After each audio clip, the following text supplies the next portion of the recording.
দান করেছে, আল্লাহ তার নেক নিয়ত পূরণ করুন সকলে বলে আমিন। সম্মানিত উপস্থিতি, পাঁচটা বিষয়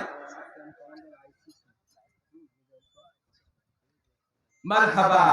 আমাদের ক্যাম্প ইনচার্জ মিজান মহোদয় 500 টাকা এই মাহফিলে সহযোগিতার ক্ষেত্রে দান করেছেন, সকলে বলি আল্লাহুম্মা আমিন।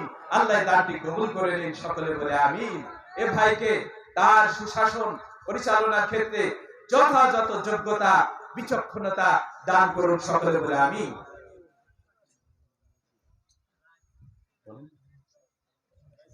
মারহাবা। মাওলানা আব্দুল মজিদ ভাই আমার আগে যিনি আলোচনা করছিলেন 600 টাকা দান করে আমাদের এই মাহফিলের পরিচালনার ক্ষেত্রে অংশ নিয়েছেন। আমরা তার জন্য হায়াতুত তাইয়্যিবা কামনা করি, মহান রব তার হায়াতুত তাইয়্যিবা দান করুন, সকলে বলে আমিন। সম্মানিত উপস্থিতি, তাহলে পাঁচটা বিষয়ের খবর মহান রবের কাছে আছে। কয়টা বিষয়? এক, কিয়ামত কখন হবে। দুই হচ্ছে সকলকে ধন্যবাদ জানাচ্ছি।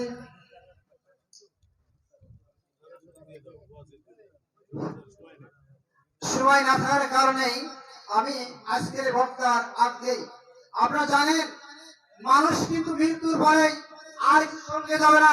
আমরা সাবধান আছি সেই করোনা কালন 2019-এর সেই করুণ ভয়াবহ দেখেছি। দুনিয়ায় কেউ কারোর কাজে লাগবে না, আপনি বুঝতে পারবেন।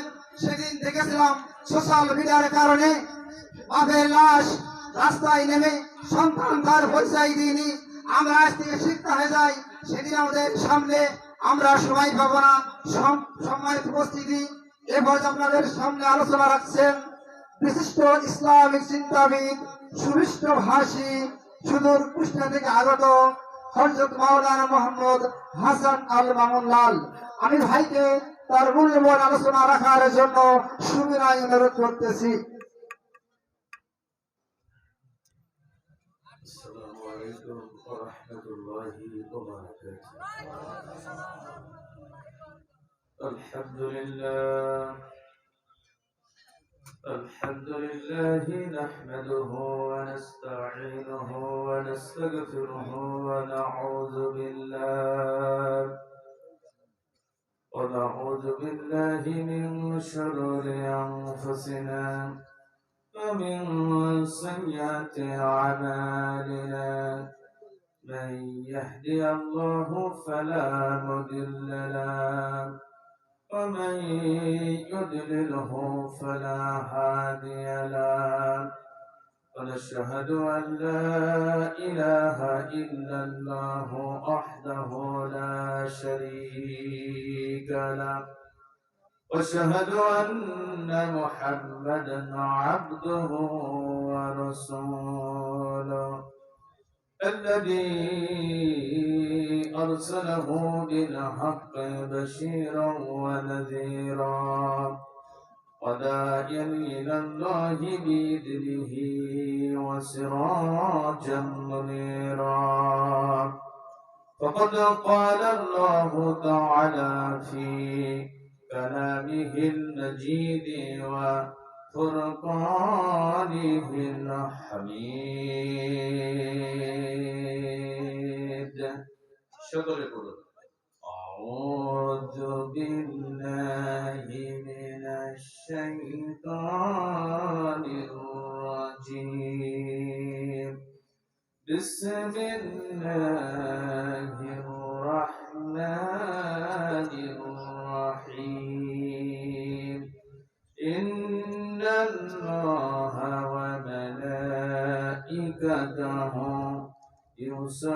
يصلون على النبي يا أيها الذين آمنوا صلوا عليه وسلموا تسليما.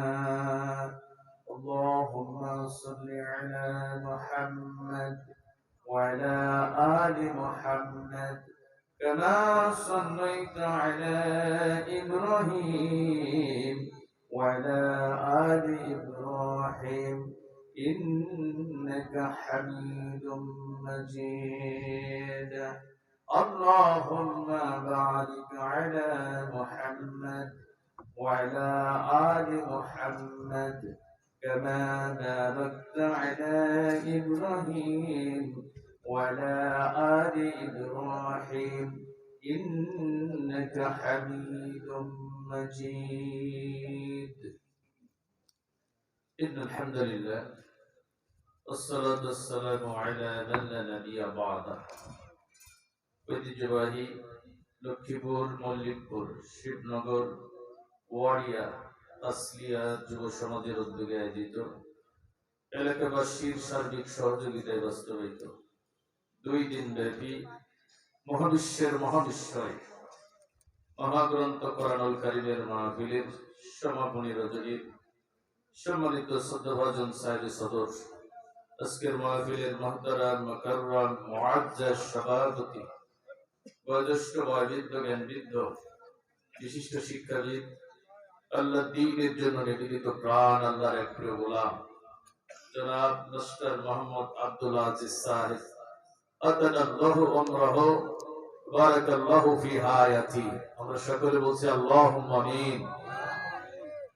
দোয়া করার সময় কৃপণতা করা যাবে না, সংকীর্ণ মানসিকতার পরিচয়ও দেওয়া যাবে না, কারণ অন্যের জন্য যে দোয়াটা আপনি করবেন ফেরেশতারা ওই দোয়াটা আপনার জন্য করবে।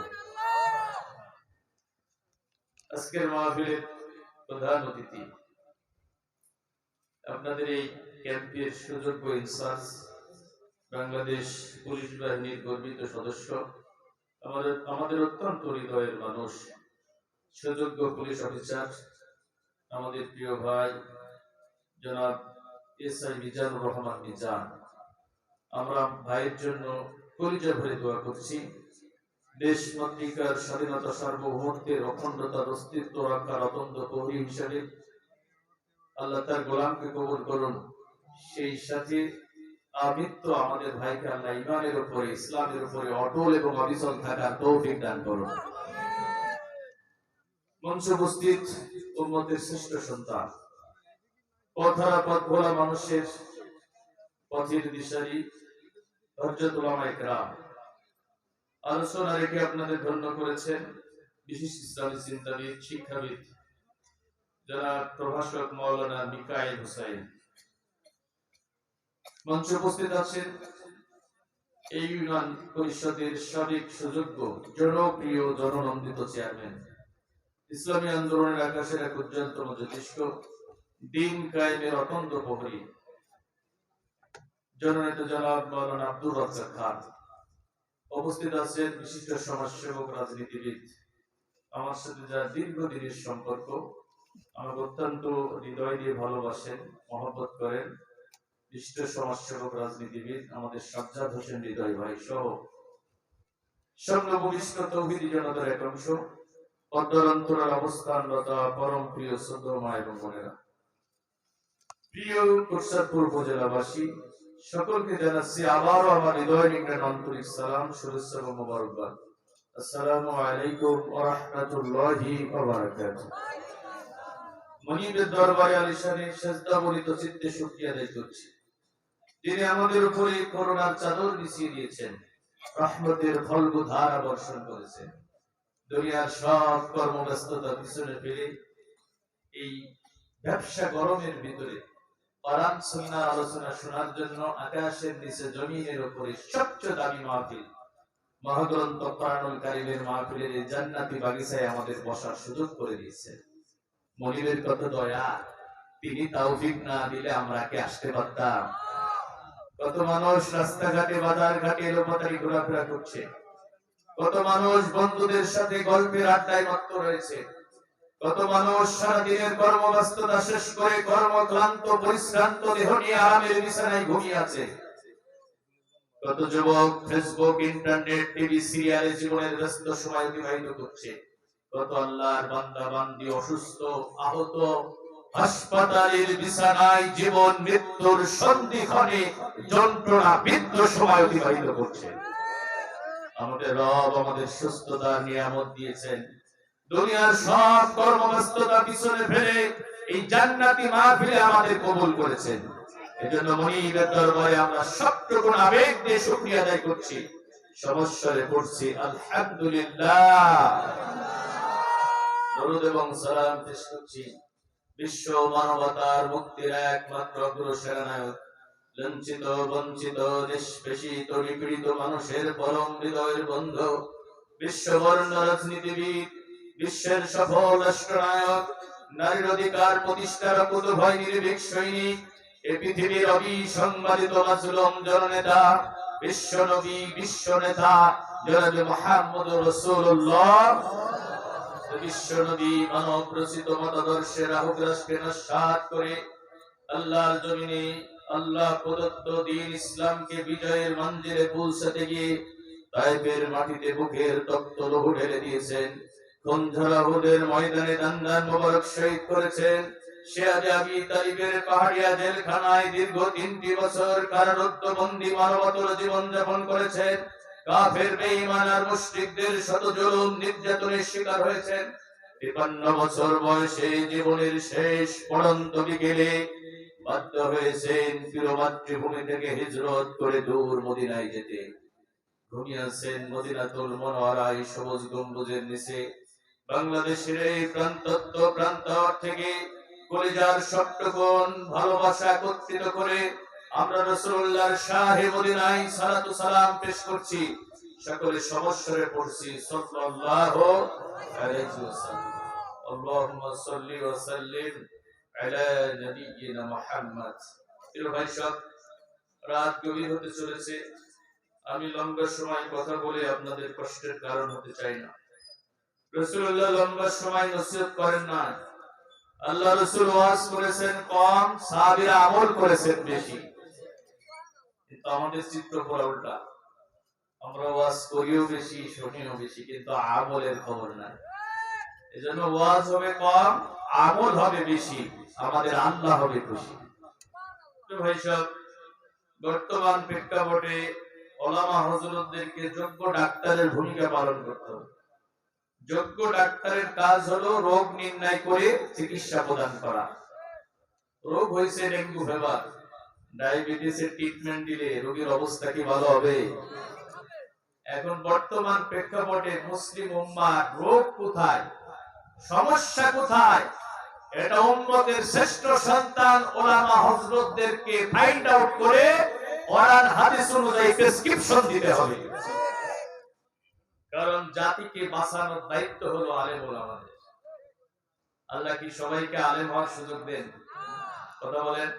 কিতাবের জ্ঞানকে আল্লাহ সবাইকে দিয়েছেন?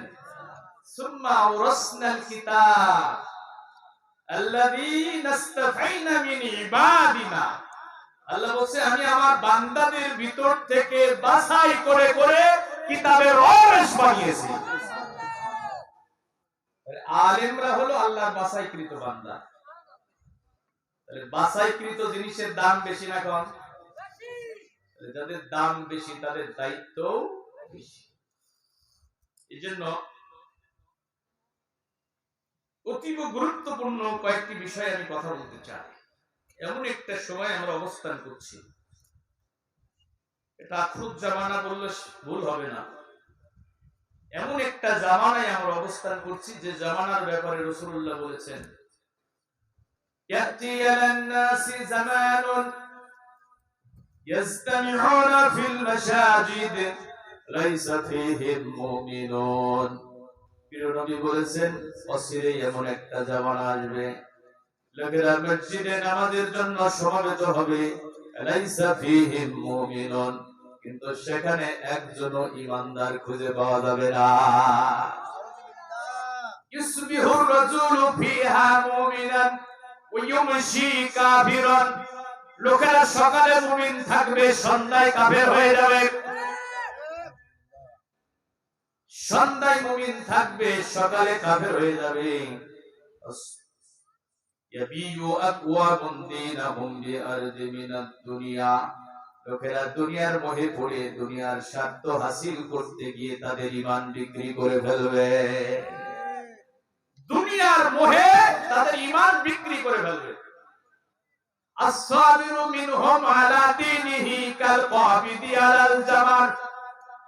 হাতের উপরে আগুনের কুণ্ডলী রাখা যতটা কঠিন হবে, ইমানের উপরে দাঁড়িয়ে থাকা তার চেয়ে বেশি কঠিন হয়ে যাবে। সকালে মুমিন সন্ধ্যায় কাফের, সন্ধ্যায় মুমিন সকালে কাফের। হাতের উপরে আগুনের কুণ্ডলী রাখা যতটা কঠিন, ইমানের উপরে দাঁড়িয়ে থাকা তার চেয়ে বেশি কঠিন। জামানাটা এসেই গেছে নাকি আসবে? আমরা ঈমান পেয়েছি পারিবারিক ভাবে। ঈমান আনার জন্য সাহাবীদের মতো এত কঠিন পরীক্ষা আমাদের দেয়া লাগে নাই। পারিবারিক ভাবে আমরা ঈমান পেয়েছি। ঈমান পাওয়াটা বড় শক্ত কথা না, বরং ঈমান নিয়ে আল্লাহর কাছে হাজিরা দিতে পারাটাই বড় শক্ত কথা। ও আমার ভাইরা, তাহলে এই অবস্থায় আমাদের করণীয় কি? একটু জানার দরকার আছে না নাই?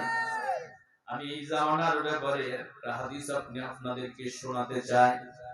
এটা যে সেই জামানা, যে জামানায় লোকেরা সকালবেলা মুমিন থাকবে, সন্ধ্যায় কাফের হয়ে যাবে, সন্ধ্যায় মুমিন থাকবে, সকালে কাফের হয়ে যাবে।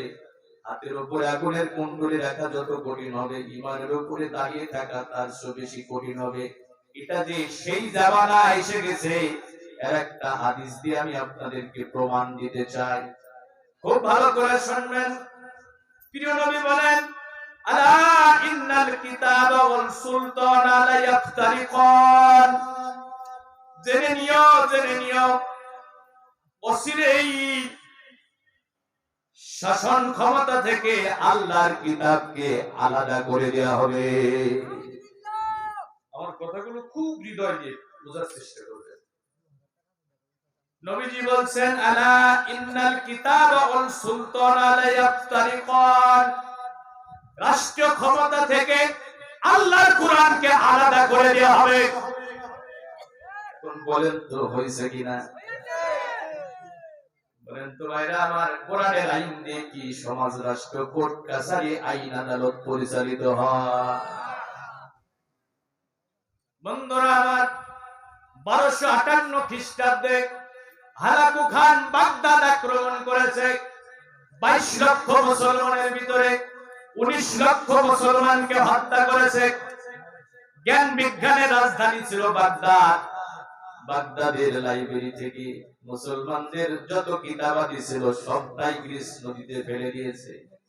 ওই যে খেলাফতের সূর্য স্থগিত হলো, সারা দুনিয়াতে আর ইসলামী খেলাফত প্রতিষ্ঠিত হলো।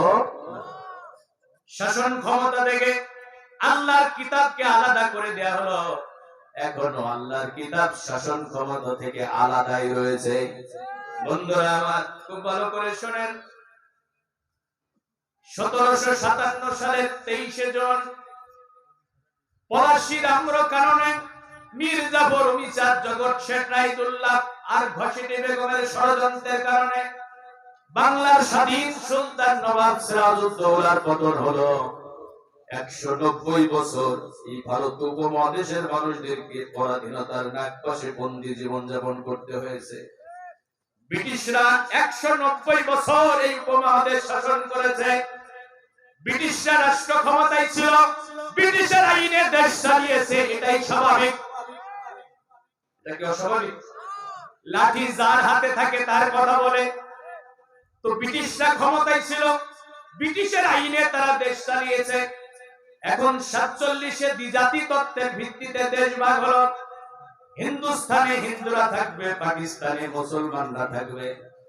47 থেকে 71 এই যে 24 বছর, 23-24 বছর পাকিস্তানের রাষ্ট্র ক্ষমতায় যারা আসলো সবাই তো মুসলমান। এখন আমি আপনাদের কাছে জানতে চাই, বলেন তো আল্লাহর কোরআনের আইন দিয়ে কি পাকিস্তান পরিচালিত হয়েছে? আবার 71-এ আমরা পাকিস্তানিদেরকে তাড়াইয়া দিলাম। দীর্ঘ 9 মাসের রক্তক্ষয়ী স্বাধীনতা সংগ্রাম, অনেক জাতির সূর্য সন্তানেরা জীবন দিল, অনেক মা বোনের ইজ্জত লুণ্ঠন হলো। এত ত্যাগ কোরবানির বিনিময়ে আমরা পৃথিবীর মঞ্চে লাল সবুজের একটা পতাকা পেলাম। স্বাধীন বাংলাদেশের অভ্যুদয় ঘটলো। 71 থেকে 2024 এ পর্যন্ত বাংলাদেশের রাষ্ট্র ক্ষমতায় যারা এসেছে সবাই মুসলমান। কথা বলুন ঠিক কিনা? রাষ্ট্রপতি মুসলমান, প্রধানমন্ত্রী মুসলমান, ধর্মমন্ত্রী মুসলমান। আমি ঢালাও ভাবে কোন দলকে উদ্দেশ্য করে বক্তব্য দিচ্ছি না, আমি মুসলিম উম্মার ঈমান হেফাজতের জন্য কথা বলছি। আমার বক্তব্য রাজনৈতিক ভাবে মূল্যায়ন করবেন না। আমি আপনাদের কাছে জানতে চাই, ৭১ থেকে ২০২৪ এ পর্যন্ত যারা ক্ষমতায় আসলো, 95% মুসলমানের দেশে সবাই নিজেদেরকে মুসলমান বলে দাবি করে। বলেন তো, আমার এই প্রিয় মাতৃভূমি বাংলাদেশ কি কোরআনের আইনে পরিচালিত হয়েছে? একটা চোরের বিচার কি কোরআনের আইন দিয়ে হয়েছে? কোরআনের আইন দিয়ে তো সমাজ রাষ্ট্র পরিচালিত হলো না, বরং আমরা যারা কোরআনের আইনের কথা বলি, আমাদেরকে জাতির কিছু মানুষ জানের দুশমন মনে করে। নিষিদ্ধ পল্লীর পতিতাদেরকে যে সম্মানটুকু করে, কোরআনের আইন যারা চায় তাদেরকে তার চেয়ে বেশি বেইজ্জতি করে। রাসূলুল্লাহ কি বলছে? আলা ইন্নাল কিতাবা ওয়াল সুলতানা লা ইয়াফতারিকান। জেনে নিও অচিরেই শাসন ক্ষমতা থেকে আল্লাহর কুরআনকে বিচ্ছিন্ন করে দেওয়া হবে।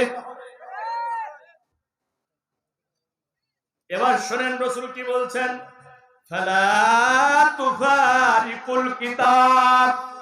ওই সময় খবরদার তোমরা আল্লাহর কিতাব থেকে বিচ্ছিন্ন হবে না। কথাগুলো খুব হৃদয় দিয়ে শুনবেন।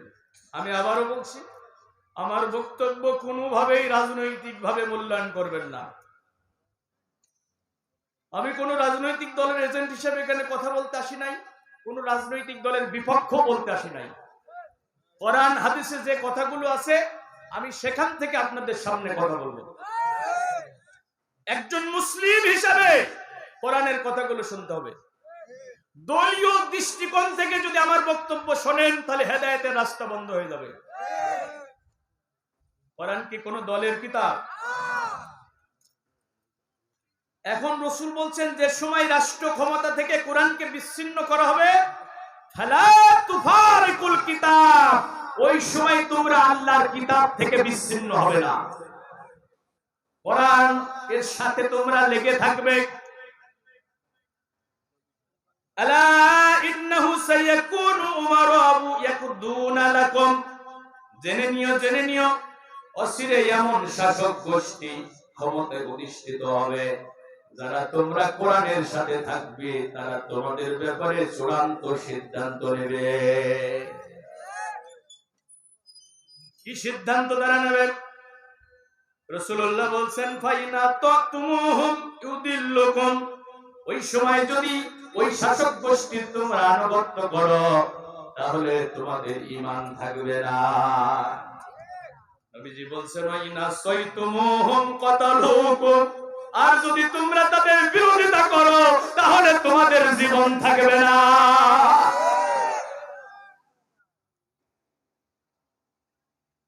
আমার কথা কি বুঝতে পারছেন? এটা কি আমার কথা? রাসূলুল্লাহর হাদিস। রাসূলুল্লাহর হাদিস। নবীজি বলছেন, ফাইনা তাতুমুহুম ইউদিল্লুকুম। যদি তোমরা তাদের আনুগত্য করো, তোমরা পথভ্রষ্ট হয়ে যাবে, জান্নাতের পথের দিশা তোমরা হারিয়ে ফেলবে। ওয়াইনা সাইতুমুহুম কাতালুকুম। আর যদি তোমরা তাদের বিরোধিতা করো, তাহলে তোমাদের ধরে মাথা থাকবে না, তোমাদেরকে হত্যা করা হবে। রাসূলের হাদিস কি মিলছে? ক্বালা ইয়া রাসূলুল্লাহ সাল্লাল্লাহু আলাইহি সাল্লাম কাইফা নাসনাউ। সাহাবীরা বললেন, ইয়া রাসূলুল্লাহ, ওই জামানাটা যদি আমাদের মাঝে আসে, ওই সময় আমরা কি নীতি অবলম্বন করব? ওই সময় আমাদের করণীয় কি হবে আপনি বলেন। নবীজি বললেন, ক্বালা কামা সানা আসহাবু ঈসা আলাইহিস সালাম। ওই সময় তোমরা ঈসা আলাইহিস সালামের সাথীদের নীতি অবলম্বন করবে। নুশিরু বিল মিনশারি ওয়া হুমিলু আলাল খাশাব। তাদেরকে ধরা হতো, করাত দিয়ে দ্বিখণ্ডিত করে ফেলা হতো, আর তাদেরকে মেশিন গানের বুলেট দিয়ে বুক সাজরা করে দেওয়া হতো। ওয়া ইয়াসুদ্দুহু যালিকা আন দীনিহি, এত জুলুম এত নির্যাতন তাদের উপরে চালানো হতো, তারপরও তারা আল্লাহর দ্বীন থেকে এক কদম দূরে সরে যেত না। ওয়া ইয়াসুদ্দুহু যালিকা আন দীনিহি, করাত দিয়ে কেটে দ্বিখণ্ডিত করা হয়েছে, মেশিন গানের বুলেট দিয়ে বুক ঝাঁঝরা করে দেওয়া হয়েছে, তারা আল্লাহর দ্বীন এবং কিতাব থেকে দূরে সরে যায়। নবীজি বললেন, শোনো, মাউতু ফি তাআতিল্লাহি খায়রুম মিন হায়াতি ফি মাসিয়াতিল্লাহ। জেনে নিও আল্লাহর নাফরমানি করে বেঁচে থাকার চেয়েও আল্লাহর আনুগত্য করে মরে যাওয়া অনেক ভালো।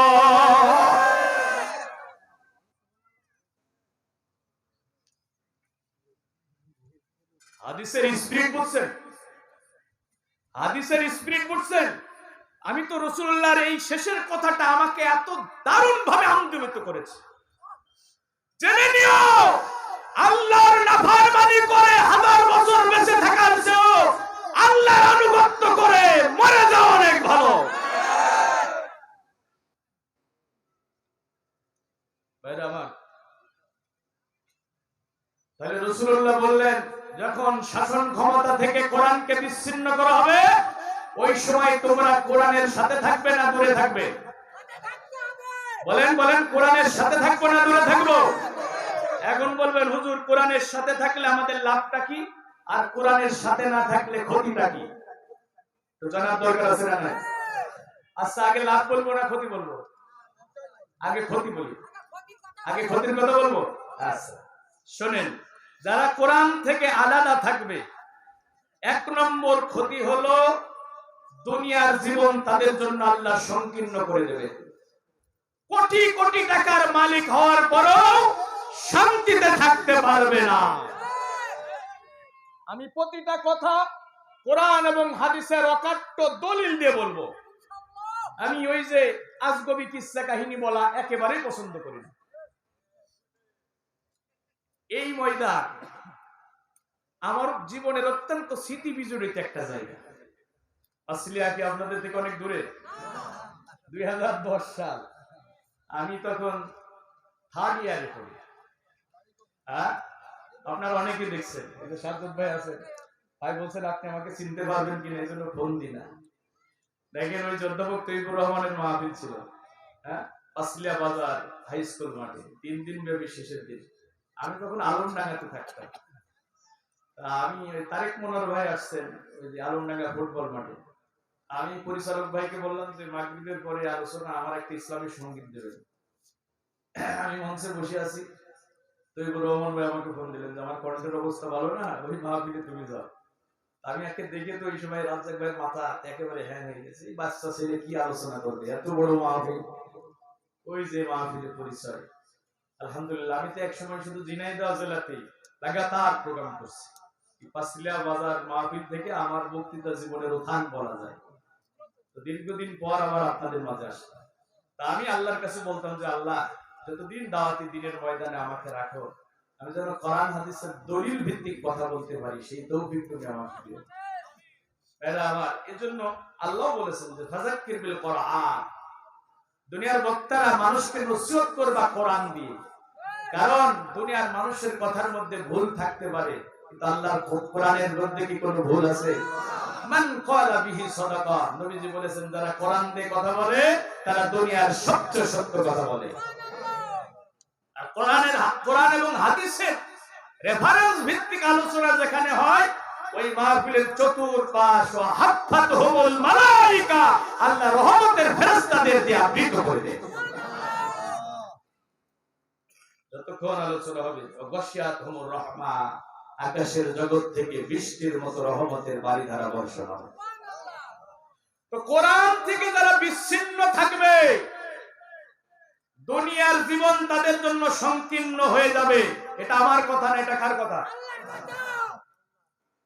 ومن أعرض عن ذكري فإن له معيشة ضنكا সূরা তাওহার ভিতরে আল্লাহ বলছেন যারা আমার কোরআন থেকে মুখ ফিরিয়ে নেবে দুনিয়ার জীবনটা আমি আল্লাহ তাদের জন্য সংকীর্ণ করে দেব।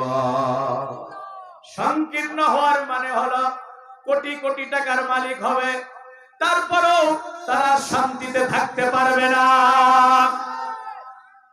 ছেলেটা মদের আসরে থাকবে, বউয়ের সামনে যেতে বলবে বামে যাবে, মেয়েটাও শৃঙ্খল জীবন যাপন করবে, পরিবারের সদস্যের ভিতরে কোনো আন্ডারস্ট্যান্ডিং থাকবে না।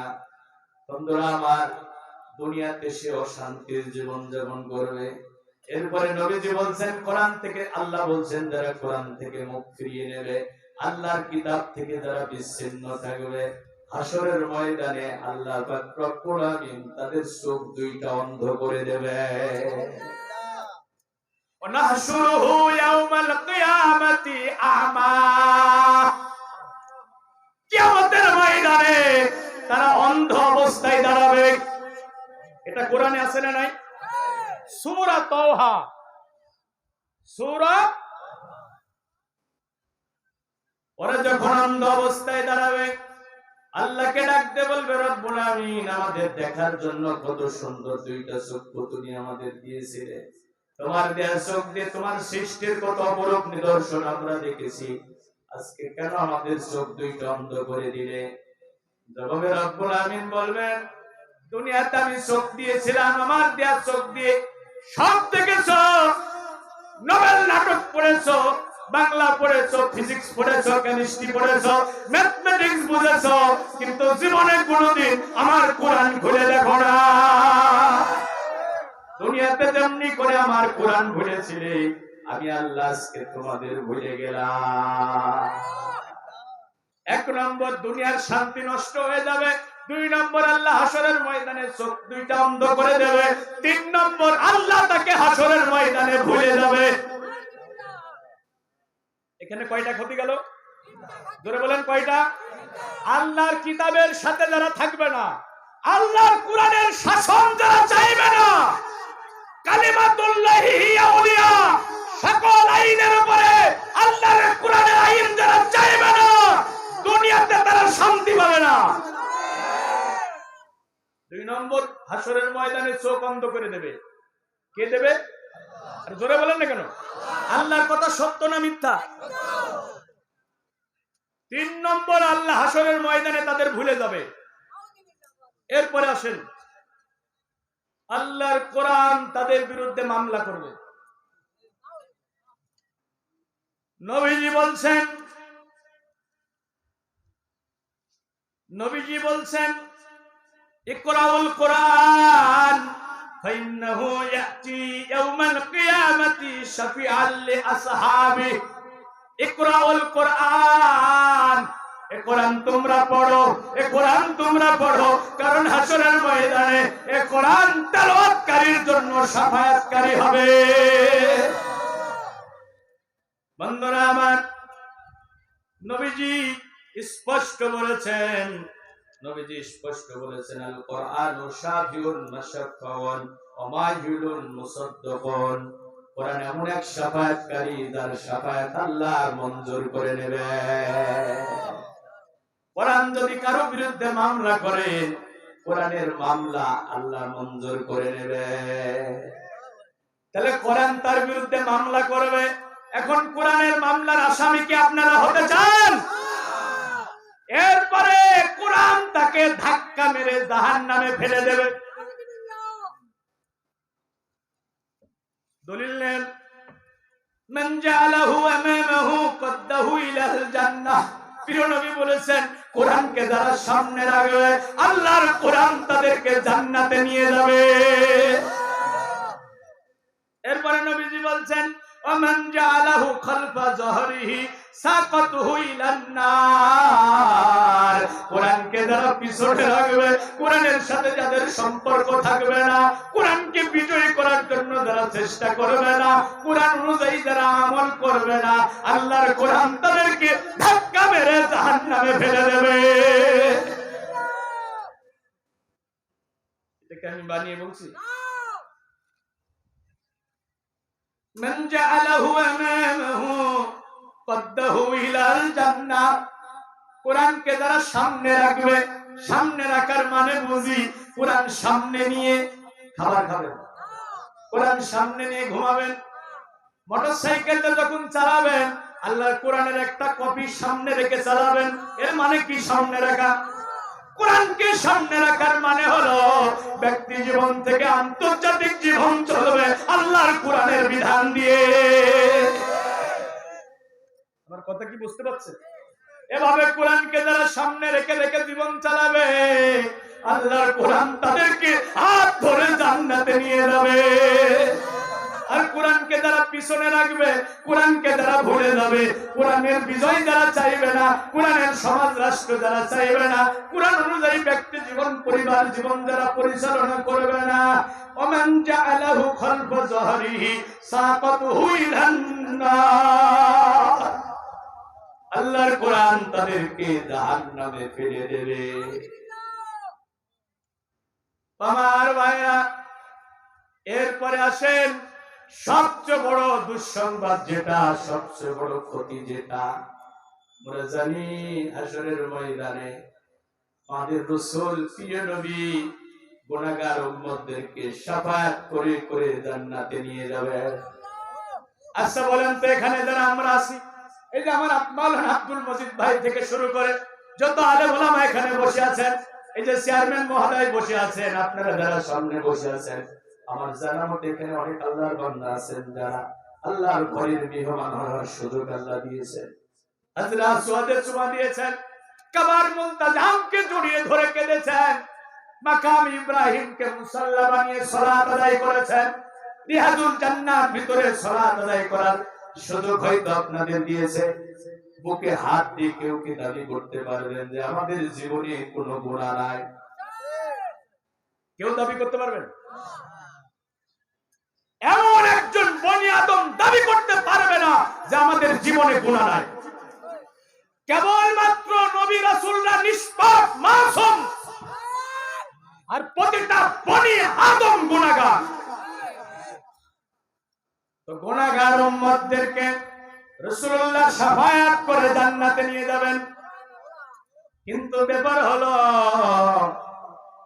হাসরের ময়দানে আল্লাহ রাসূল নিজেই বাদী হয়ে একদল উম্মতের বিরুদ্ধে আল্লাহর আদালতে মামলা দায়ের করবে।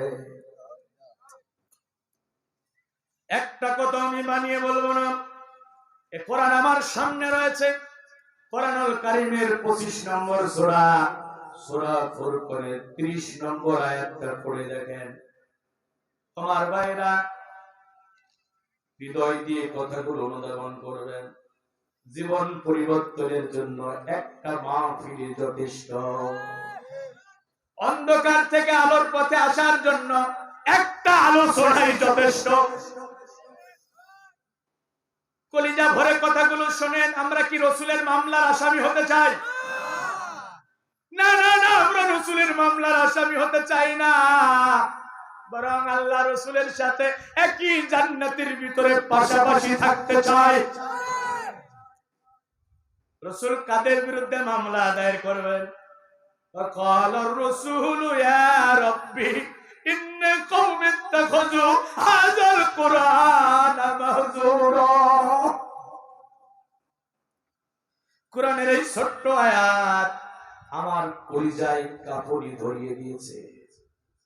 কোরআনের এই ছোট্ট আয়াত আমার কলিজায় কাঁপুনি ধরিয়ে দিয়েছে। কলার রাসূল, রাসূল বললেন, ইয়া রাব্বি ইন্না কওমি ইত্তাখাযু হাযাল কুরআন মাহজুরা। আমার মরণের পরে আমার উম্মতেরা কোরআনকে পরিত্যক্ত অবস্থায় রেখেছিল। কোরআনের বাণী ওদের চোখের সামনে নীরবে নির্ভীতে গুমরে গুমরে কেঁদেছে। কোরআনের আইন ওদের চোখের সামনে পদদলিত হয়েছে। কোরআনের জন্য ওদের হৃদয় কাঁদে না। কোরআনকে বিজয়ী করার জন্য ওরা জানমালের কুরবানি করে চেষ্টা সংগ্রাম আন্দোলন করে না। অথচ কোরআনকে বিজয়ী করতে গিয়ে আমি রাসূল, আমি মুহাম্মদ মাতৃভূমিতে আমার জায়গা হয় নাই। 53 বছর বয়সী মাতৃভূমি থেকে বিতাড়িত হতে হয়েছে। 3 বছর শিয়াবে আবি তালিবে জেল কাটতে হয়েছে। আর ওই জেলখানা ঝিনাইদহ জেলখানা কিন্তু এক না। 100টা মার্ডার করে যদি ঝিনাইদহ জেলখানায় কেউ যায়, বলেন তো তার খাবার কি বন্ধ হবে? কথা বলেন। সকালবেলা রুটি, দুপুরবেলা ভাত, সন্ধ্যা হওয়ার আগে খাবার আছে না না? জেলখানার খাবার অত্যন্ত নিম্নমানের, আপনার পছন্দ হয় না। আপনার স্বজনেরা যদি আপনার পিসিতে টাকা পাঠায়, জেলখানার ভিতরে ক্যান্টিন আছে, ভালো ভালো খাবার কিনে খাওয়া যায়। বিশ্বনবী বিশাল আকাশ, বিস্তীর্ণ জমিন, গ্রহ নক্ষত্র তারকারাজি, আল্লাহ পাক রব্বুল আমিন যে নবীর নাম উৎসর্গ করেছেন, যিনি হা বললে হালাল হয়ে যায়, না বললে হারাম হয়ে যায়, যার চেহারা দেখলে 3 সন্তানগুলো মা হারানোর বেদনা ভুলে যায়, বিধবারা স্বামী হারানোর বেদনা ভুলে যায়, ক্ষুধার্ত মানুষের পেটের ক্ষুধার যন্ত্রণা দূর হয়ে যায়। ওই নবী আরবীকে শিয়াবে আবি তালিবে বন্দী করা হয়েছে। খানায় কাবার অদূরে শিয়াবে আবি তালিব পাহাড়ি জেলখানায় বন্দী করা হয়েছে। অর্থনৈতিক সম্পর্ক ছিন্ন করা হয়েছে, খাবার বন্ধ হয়ে গেছে। খোদার যন্ত্রণা সহ্য করতে না পেরে আল্লাহর নবী আর তার তাওহীদের আন্দোলনের কর্মীরা গাছের লতাপাতা চিবাইয়া চিবাইয়া খেয়েছে। মারা পশুর চামড়া পর্যন্ত সিদ্ধ করে খেয়েছে। সিরাত গ্রন্থগুলো খুলে দেখেন, সিরাত ইবনে হিশাম, সিরাতে সরওয়ারে আলম, এই দুনিয়ার শ্রেষ্ঠ সিরাত গ্রন্থ রাহিকুল মাকতুম খুলে দেখেন, সব সিরাত গ্রন্থের ভিতরে এই হৃদয় বিদারক ঘটনা আছে না? আর এই কোরআনের জন্য রাসূলের চাচা আমির হামজার কলিজা কুরবানি হয়েছে।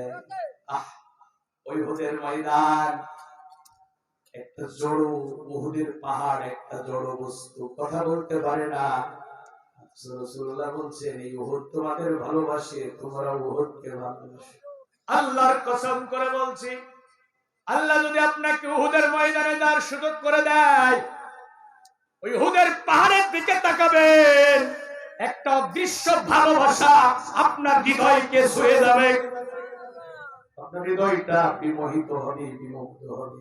জান্নাতুল বাকিতে হাজার হাজার রাসূলের সাহাবীরা ঘুমিয়ে আছে। কোন মহিলা জান্নাতুল বাকি জিয়ারতে যেতে পারবে না। জান্নাতুল মুআল্লাতে হাজার হাজার রাসূলের সাহাবী ঘুমিয়ে আছে। কোন মহিলা জান্নাতুল মুআল্লা জিয়ারতে যেতে পারবে না। দুনিয়ার একমাত্র কবরস্থান মহিলাদের জিয়ারতে যাওয়ার বৈধতা ইসলামী শরীয়ত দিয়েছে, সেটা হলো উহুদের শহীদদের কবর। আমার ভাইরা, কোরআনের জন্য শত শত সাহাবী জীবন দিয়েছে, অথচ আল্লাহ রাসূলের রক্ত ভেজা করা আমার চোখের সামনে নীরবে নির্ভীকে গুমরে গুমরে কেঁদেছে। কোরআনের আইনকে পিছনে রেখে বিঠের আমেরিকার আইন তোমার মাথার উপরে চাপিয়ে দেওয়া হয়েছিল। কোরআনের আইন প্রতিষ্ঠার জন্য তোমার হৃদয় কাঁদে না। রাসূলুল্লাহ তোমাকে আসামি বানাইয়া আল্লাহর আদালতে মামলা দেবে। আমি আপনাদের কাছে জানতে চাই, আপনার কি রাসূলের মামলার আসামি হতে চান? তাহলে কোরআন কি শুধু তেলাওয়াতের কিতাব হিসাবে থাকবে? কোরআনকে আমরা সংবিধান হিসাবে দেখতে চাই কিনা? আওয়াজ দিয়ে বলতে হবে, মুসলমান, সকল আইনের উপরে আল্লাহর কোরআনের আইন আমরা দেখতে চাই কিনা?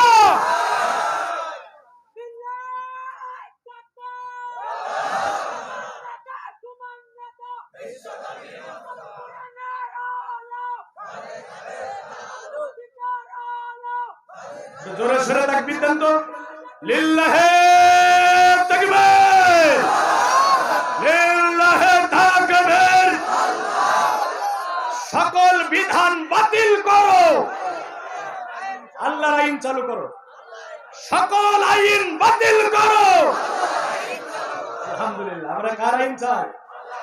আওয়াজ দিয়ে বলতে হবে, মুসলমান, আল্লাহর আইন চাই না যারা, রাসূলের মামলার আসামি তারা।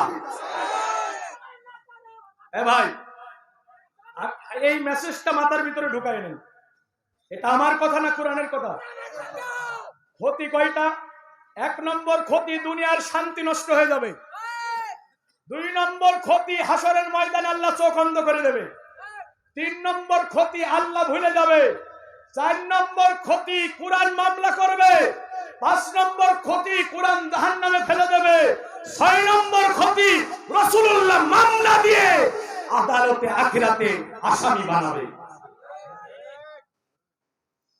ক্লিয়ার? এবার আসুন, যদি আমরা কোরআনের সাথে থাকি পুরস্কার কি জানার দরকার আছে না? 1 নম্বর পুরস্কার হলো কোরআন তাদেরকে শাফাআত করে জান্নাতে নিয়ে যাবে। আগেই বলেছি যে কোরআন হয় আপনার বিপক্ষে মামলা করবে অথবা আপনাকে শাফাআত করে জান্নাতে নিয়ে যাবে। তো কোরআনের সাথে থাকবে যারা, কোরআনের সুপারিশ পাবে তারা। 2 নম্বর লাভ হলো কোরআন তাদেরকে জান্নাতে নিয়ে যাবে। এরপরে তারা যে জান্নাতে যাবে এ ব্যাপারে দেখেন আল্লাহ রাসূল কি বলছেন, এদিকে দেখেন। মান ক্বারাআল কুরআন ফাস্তাজহারাহু ওয়া হাল্লা হালালাহু ওয়া হাররামা হারামাহু আদখালাহুল্লাহুল জান্নাহ। জোরে বলুন আল্লাহু আকবার। নবীজি বলছেন তারা এই কোরআন পড়বে, ফাস্তাজহারাহু, কোরআনকে বিজয়ী করার চেষ্টা করবে। শুধু কোরআন তারা তেলাওয়াত করবে না, ফাস্তাজহারাহু, কোরআনকে ঊর্ধ্বে তোলার চেষ্টা করবে। ঊর্ধ্বে তোলার মানে হলো সকল আইনের উপরে আল্লাহর কোরআনের আইনকে প্রতিষ্ঠার জন্য চেষ্টা করবে। ওয়া হাল্লা হালালাহু, কোরআন যেটাকে হালাল করেছে হারাম মানবে। ওয়া হাররামা হারামাহু, কোরআন যেটাকে হারাম করেছে হারাম হিসাবে মানবে। আদখালাহুল্লাহুল জান্নাহ, নবীজি বলেছেন সরাসরি তারা আল্লাহর জান্নাতে চলে যাবে। আরো জোরে বলুন। এখানে দেখেন শুধু এতটুকু বলে রাসূল ক্ষান্ত হয় না। আল্লাহ রাসূল কি বলছে শুনেন। মান ক্বারাআল কুরআন ওয়া আমিলা বিমা ফিহি, যারা কোরআন পড়বে এবং কোরআনে যা আছে আমল করবে। সুবহানাল্লাহ বলেন। শুধু পড়বে না, কোরআনে যা আছে তা, কোরআন যেটা করতে বলেছে করবে, যেটা থেকে নিষেধ করেছে বিরত থাকবে। এখন নবীজি কি বলছে শুনেন।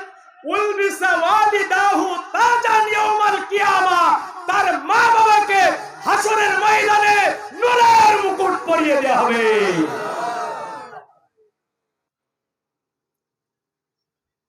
খুশি না বেজা? এরপরে কি রাসূল কি বলছে।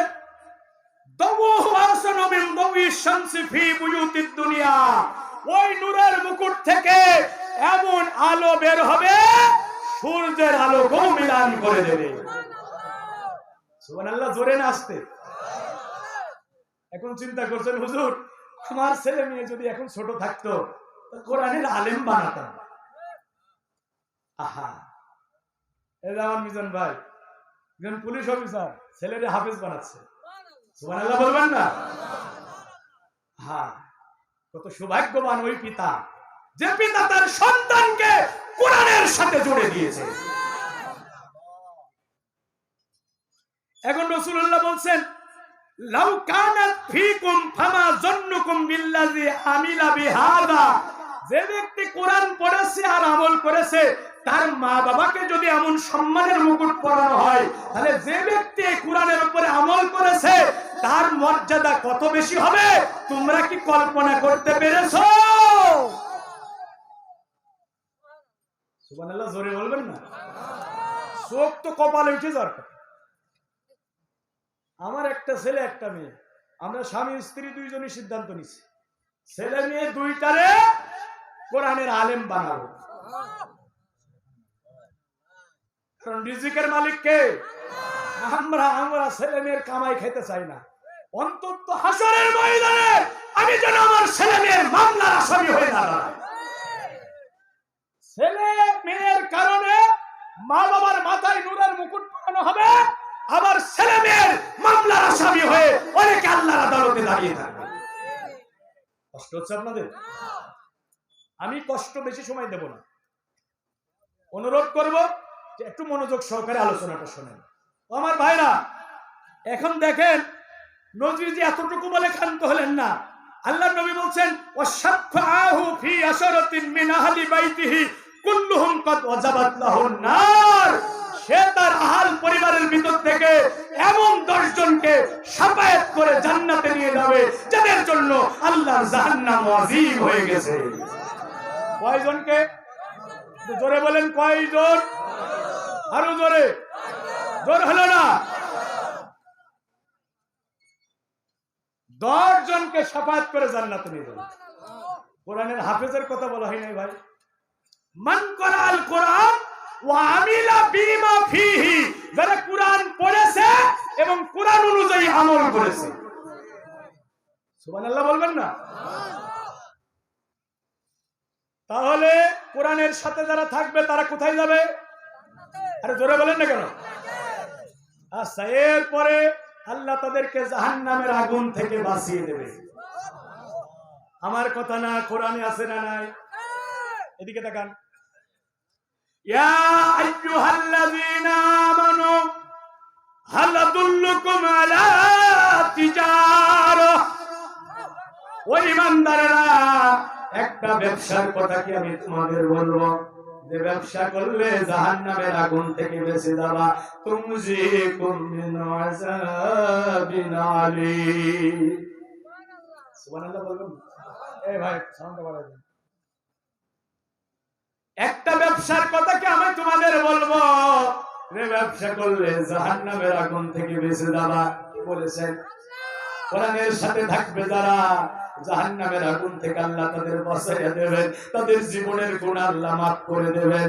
আল্লাহ তাদের এমন জান্নাত দান করবেন যে জান্নাতের নিচ দিয়ে ঝর্ণা ধারা প্রবাহিত হয়ে গেছে। একটু জোরে বলা যাবে কি সুবহানাল্লাহ? এই ব্যাপারে কোরআনে আয়াত আছে না নাই?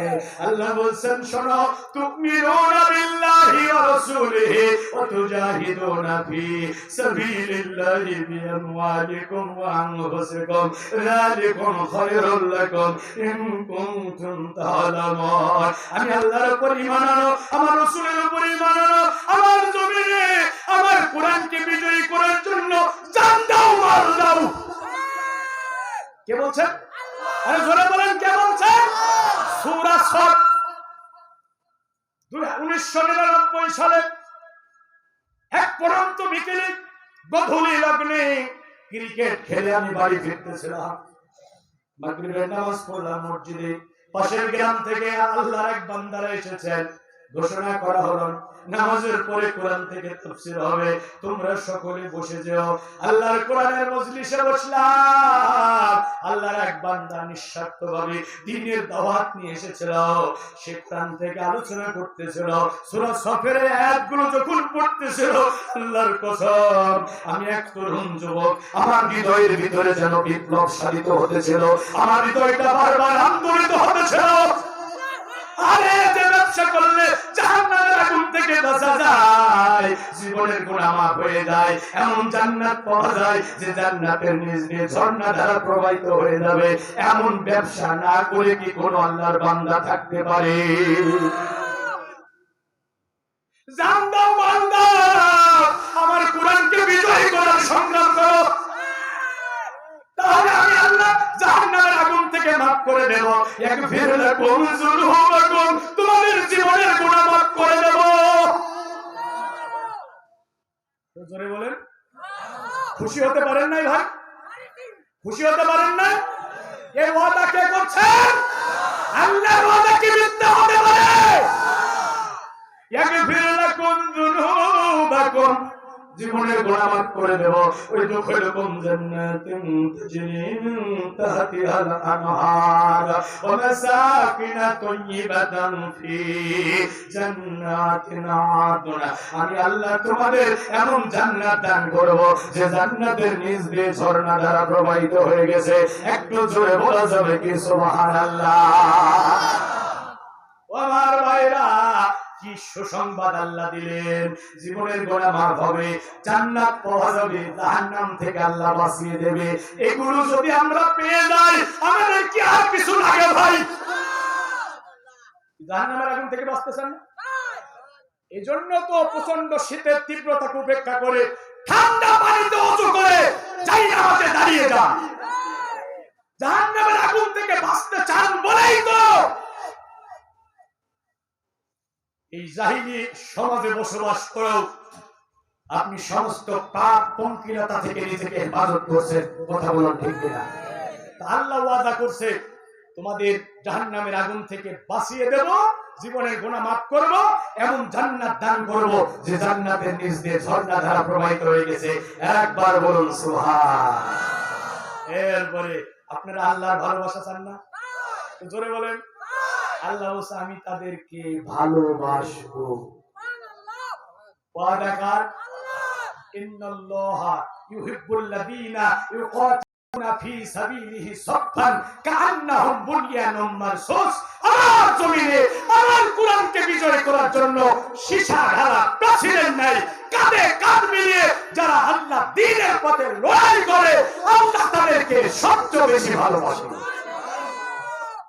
ও ভাই, এই পথে যদি মরে যান আবারও বেশি না কম? বলেন বলেন। আচ্ছা ভাই, এই যে মাওলানা আব্দুর রাজ্জাক ভাই নিঃসন্দেহে একজন ভালো মানুষ, আর কথা বলেন না কেন? কয়বারের চেয়ারম্যান সাজ্জাদ ভাই? 2 বারের চেয়ারম্যান, 3 বারের চেয়ারম্যান, আলহামদুলিল্লাহ। আচ্ছা ভাই কি দুর্নীতি করেছেন? আমরা জানি তিনি একজন ভালো মানুষ, বাহ্যিক ভাবে আমরা সবাই জানি। কথা বলুন ঠিক কিনা? আচ্ছা উনি যদি স্বাভাবিক ভাবে মারা যায়, এই যে আমি সারা দেশে ওয়াজ করে বেড়াই, আমি যদি স্বাভাবিক ভাবে মেরে যাই, বাংলাদেশের সবচেয়ে বড় পীর যদি স্বাভাবিক ভাবে বিছানায় পড়ে থেকে মারা যায়, তার লাশ থাকবে কবরে, রুহু চলে যাবে ইল্লিনে অথবা সিজ্জিনে। ভালো করে বোঝেন। কিন্তু যারা আল্লাহর কুরআনকে বিজয়ী করতে গিয়ে জান কুরবানি করবে, তাদের লাশ থাকবে কবরে, রূহ চলে যাবে সরাসরি আল্লাহর জান্নাতের সবুজ পাখির ভিতরে। এটা আমার কথা না, ওই যে এন্তেকিয়া প্রদেশে আল্লাহ 3 জন রাসূল পাঠিয়েছে। কয়জন? 3 জন রাসূলের উম্মত হলো একজন। রাসূল 3 জন, উম্মত কয়জন? জোরে বলেন না কেন? এখন আমাদের সমাজে অনেকে বলে হুজুর দিনকাল ভালো না, কথাবার্তা হিসাব করে বলবে। আরে ভাই, কে বলেছে দিনকাল ভালো না? এখন যদি দিনকাল ভালো না হয় তো নবী রাসূলদের জামানায় কি দিনকাল ভালো ছিল? আচ্ছা মুসা আলাইহিস সালামের জামানায় চলে যান, ওই সময় কি দিনকাল ভালো ছিল? এই পশ্চাৎপুরের মুসলমান ভাই আওয়াজ দিয়ে কথা বলতে হবে। মুসা আলাইহিস সালামের জামানায় দিনকাল ভালো ছিল? মুসা আলাইহিস সালাম ফিরআউনের কাছে গিয়েছে, তাওহীদের দাওয়াত দিয়েছে। ফিরআউন কি ফুলের মালা দিয়ে বরণ করেছে? মুসা আলাইহিস সালাম যখন ফিরআউনের কাছে গিয়ে দাওয়াত দিয়েছে, ফিরআউন বলেছে ক্বালা ফিরআউনু যারুনি আকুতুল মূসা। ফিরআউন বলল আমাকে ছেড়ে দাও, আমি মুসাকে হত্যা করব। বলে তো রাব্বাহু, সে তার রবকে ডেকে দেখো। ইন্নী আখাফু আইয়ুবাদদিলা দীনাকুম, আমার আশঙ্কা হচ্ছে ফিরআউন আমার রাষ্ট্রের আইন কানুন সব বদলিয়ে দেবে আর সে জমিনে ফাসাদ সৃষ্টি করবে। মুসা আলাইহিস সালাম দুনিয়াতে আসবে, ফিরআউন বলল আসতে দেয়া হবে না। এক মুসাকে ঠেকাতে গিয়ে 1 বছরে 80,000 বনী ইসরাইলের শিশু পুত্রকে মায়ের কোল থেকে কেড়ে নিয়ে ফিরআউন আর তার দলের লোকেরা জবাই দিয়েছে। ইব্রাহিম আলাইহিস সালামের জামানায় জানতো দিনকাল ভালো ছিল? ইব্রাহিম আলাইহিস সালাম নমরুদের মূর্তি পূজার বিরোধিতা করলেন, তাওহীদের আওয়াজকে বুলন্দ করার জন্য আন্দোলন শুরু করলেন। নমরুদ বরদাস্ত করতে পারল না, তাওহীদের নিশান বর্তন নবী ইব্রাহিমকে হত্যা করার জন্য ফিরআউন এত বড় আগুনের কুণ্ডলী তৈরি করলো, ওই আগুনের কুণ্ডলীর উপর দিয়ে কোনো পাখি পর্যন্ত উড়ে যেতে পারে না। মানুষ যখন বিপদে পড়ে সবাই দূরে চলে যেতে পারে, অন্তত মা বাবা তো পাশে থাকে। ইব্রাহিম আলাইহিস সালামের মাজায় শিকল বেঁধে টানা হচ্ছে, কেউ তার পাশে নাই, আপন পিতা আজরও শিকল ধরে টেনেছে। এই করছার করে আল্লাহর বান্দারা কিসের ভয়, কিসের সংখ্যা, কিসের হতাশা? ইব্রাহিম আলাইহিস সালাম মুসলিম জাতির পিতা, আল্লাহ দ্বীনকে বিজয় করার জন্য আন্দোলনের ডাক দিয়েছিলেন, তার পাশে দাঁড়ানোর মতো কেউ ছিল না। আজকে বাংলার পদ্মা মেঘনা বহমান সদের ধীরে লক্ষ লক্ষ ইব্রাহিমের সন্তানেরা আল্লাহ দ্বীনের জন্য মাথা উঁচু করে দাঁড়িয়ে রয়েছে।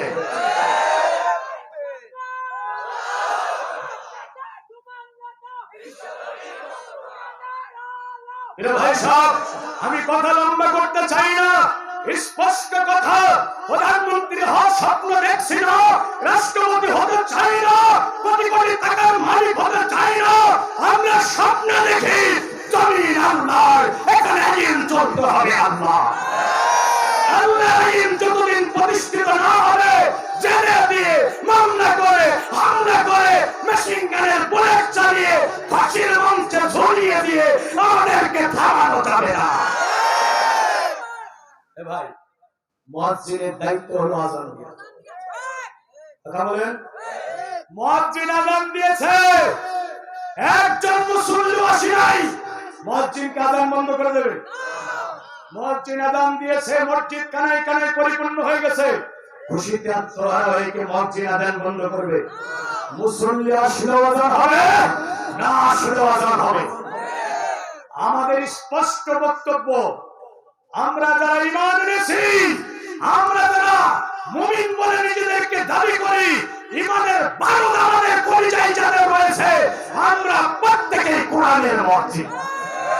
আল্লাহর কোরআনকে বিজয়ী করার জন্য মানুষের ধারে ধারে ঘুরবো, মানুষের বাড়িতে বাড়িতে যাব, মানুষের দুয়ারে দুয়ারে ঘুরবো। কে আমাদের ধাওয়াতে সাড়া দিল, কে সাড়া দিল না, কে আমাদের সাথে থাকলো, কে থাকলো না, কে বিরোধিতা করলো, কে দুশমনি করলো, এটা দেখার সময় আমাদের নাই। সারা দুনিয়া আল্লাহর কোরআনের বিপক্ষে চলে যাবে। পশ্চাৎপুরের মাটিতে দাঁড়িয়ে আমি একজন কোরআনের সৈনিক, একাই কোরআনের আইনের পক্ষে স্লোগান দিতে থাকবো। ভাই, এই মেইন রোড পশ্চাৎপুর থেকে চুয়াডাঙ্গা, এই রাস্তার উপরে বিশাল একটা গাছ পড়েছে, 800 বছরের গাছ। কত বছরের? 800 বছর। যে গাছটার বয়স বড় না ছোট? এত বড় বিশাল গাছ রাস্তার উপরে পড়ে গেল, গাড়ি ঘোড়া কি চলবে? লোকজন চলা কষ্ট হবে না? রাস্তা বন্ধ হয়ে গেছে। আমি আপনাদের কাছে জানতে চাই, রাস্তা কি বন্ধই থাকবে নাকি গাছটা সরানো লাগবে? জোরে বলতে হবে। একদল লোক মাথায় গামছা বেঁধে জীবন বাজি রেখে রাস্তা ক্লিয়ার করার জন্য গাছ সরানোর চেষ্টা করছে, আর একদল লোক মাথায় গামছা বেঁধে বিরোধিতা করছে। আর একদল লোক দূরে দাঁড়িয়ে দাঁড়িয়ে দেখছে, দিনকাল ভালো না, যা হচ্ছে তা হয়ে যাক, আমি কিছু বলবো না। লা ইলাহা। বোঝেন তো কোন ফেতনা কোন দিক থেকে এসে ঘাড়ে পড়ে বলা যায় না। গুরু হলো কয়টা? জোরে বলতে হবে। আমি আগেই বলেছি, জীবন পরিবর্তনের জন্য একটা বক্তব্যই যথেষ্ট। গুরু হলো কয়টা? আপনি কোন গ্রুপে থাকবেন? আলহামদুলিল্লাহ। শফিকুল ভাই কোন গ্রুপে? এই আমার শফিকুল ভাই, গাছ সরাবেন তাই তো একটা মোবাইল কিনতে পারলেন। হ্যাঁ, আজকে ফোন দেননি কেন? আমার যেখানে মাহফিল হয় শুধু কানে শুনবে, আল্লাহর বান্দা সেখানে চলে যায়। এরকম কোরআনের পাগল দরকার আছে না নাই? জোরে বলেন। এই মানুষগুলোকে পাগল বলে। এইরকম কোরআনের পাগল প্রতিটা ঘরে ঘরে দরকার। ভাই শোনেন, গাছ সরানোর জন্য চেষ্টা করবে যারা মুমিন তারা, বাধা দেবে যারা কাফের তারা, আর দূরে দাঁড়িয়ে দেখবে যারা মুনাফিক তারা। আমি যদি দলিল দিতে না পারি তাহলে জীবন আর ওয়াজ করব। কোরআনে দলিল আছে না নাই? এখানে আসে সূরা নিসা আয়াত নম্বর ৭৬, আল্লাযীনা আমানু ইউকাতিলুনা ফি সাবিলিল্লাহ। ঈমানদার যারা আল্লাহর দ্বীনের জন্য লড়াই করবে তারা। আলে ওলামা যারা আছেন, আমি কি বানিয়ে বলছি? ওয়াল্লাযীনা কাফারু ইউকাতিলুনা ফি সাবিলিত তাগুত। কাফের যারা মানুষের তৈরি করা আইন প্রতিষ্ঠার জন্য লড়াই করবে তারা। আর মুনাফিক যারা পাশ কাটিয়ে চলে যাবে তারা। একই সূরার ৬১ নম্বর আয়াত, একই সূরার ইযা কিলা লাহুম তাআলাউ ইলা মা আনজালাল্লাহু ওয়া ইলা রাসূল। এদিকে দেখেন ভাই, ওদেরকে যখন ডাকা হয় আল্লাহর দিকে আসো, রাসূলের দিকে আসো, রাআইতাল মুনাফিকিনা ইয়াসুদ্দুনা আনকা সুদুরা। নবী আপনি দেখবেন মুনাফিক যারা পাশ কাটিয়ে চলে যাবে তারা। বলবেন হুজুর আমাদের রাস্তায় তো কোনো গাছ পড়ে নাই, সরাবো কি? আপনাদের রাস্তায় গাছ পড়ে নাই, জান্নাতে যাওয়ার রাস্তায় গাছ পড়েছে। জান্নাতে যাওয়ার একটা রাস্তা আছে না নাই? এই রাস্তাটার নাম কি? সিরাতে মুস্তাকিম। বলেন সিরাতে। এই রাস্তার উপরে কুফুরের গাছ পড়েছে। এই রাস্তায় থাকবে কোরআন হাদিস। এখন কোরআন হাদিস তুলে নিয়ে এখানে বিটের আমেরিকার আইন চালু করে দেওয়া হয়েছে। মুমিন যারা ওই বিটের আমেরিকার আইন সরিয়ে আল্লাহর কোরআনের আইন প্রতিষ্ঠার জন্য মরণের আগ পর্যন্ত চেষ্টা করবে। তারা মরলে শহীদ, বাঁচলে গাজী, উভয় অবস্থায় আল্লাহ রাজি। সুবহানাল্লাহ বলবেন না? এই গাছ সরাতে গিয়ে মরলে শহীদ, বাঁচলে গাজী, উভয় অবস্থায় আল্লাহ রাজি। আমার সাথে বলেন, মরলে শহীদ, বাঁচলে গাজী, উভয় অবস্থায় আল্লাহ রাজি। সুবহানাল্লাহ বলবেন না? জীবন খোদার পথে রেখেছি বাজি, হয়তো শহীদ হব নয়তো গাজী। আমাদের স্বপ্ন একটাই, আল্লাহ দিনের পথে থাকবো মরণের আগ পর্যন্ত। মরলে শহীদ, বাঁচলে গাজী, উভয় অবস্থায় আল্লাহ রাজি। কোরআনের সাথে যারা থাকবে তাদের হারানোর কিছুই নাই। সুবহানাল্লাহ বলবেন না? হাতি মরলেও লাখ টাকা, বাঁচলেও লাখ টাকা। আমরা কোরআনের সাথে থাকবো না বিচ্ছিন্ন হব? ফালা তুফারিকুল কিতাব। ওই যে শাসন ক্ষমতা থেকে কোরআনকে বিচ্ছিন্ন করা হয়েছে, রাসূল বলছে কিতাব ছেড়ো না, কোরআন ছেড়ো না। কোরআন আছে যেখানে আমরা আছি। সবাই একটু আল্লাহকে জানাই দেন, লিল্লাহে তাকবীর। কোরআন হাদিস যেখানে, আল্লাহ রাসূল যেখানে, আলোকাত যেখানে, আলেম উলামা যেখানে। আচ্ছা আমি কি কোন রাজনৈতিক বক্তব্য দিলাম? কার আইন চাইছি? কার কোরআন? আমরা কার? হুজুরে বলেন, আমরা কার? কোরআন কার? জমিন কার? সবাই বলতে হবে, আমরা কার? জমিন কার? কোরআন কার? আল্লাহর জমিন, আল্লাহর কোরআন, আল্লাহর বান্দা। আমি আবারও বলছি, আল্লাহর কোরআন, আল্লাহর জমিন, আল্লাহর বান্দা। তো আল্লাহর জমিনে আল্লাহর বান্দাদের মাঝে আল্লাহর কোরআনের আইন চলবে। এটা বাধা দেবে যারা আল্লাহর বান্দা হতে পারবে না। কোরআনের আইন চাইবে না তারা, যারা কাফির মুশরিক, যারা এই কোরআন বিশ্বাস করে না। আমি তো মুসলমান, আমি বিশ্বাস করি এখানে অনেক আল্লাহর বান্দা আছে, এই কোরআন পড়তে পারে না, কিন্তু আল্লাহর কোরআনকে জীবনের চেয়ে বেশি ভালোবাসে। এখানে অনেক যুবক আছে, আমি ব্যক্তিগতভাবে দেখেছি।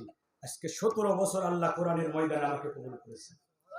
বাংলাদেশের টেকনাফ থেকে তেতুলিয়া, রূপসা থেকে পাথুরিয়ার প্রত্যন্ত জনপদে আল্লাহ কোরআনের কারণে আমাকে সফর করার সুযোগ দিয়েছে।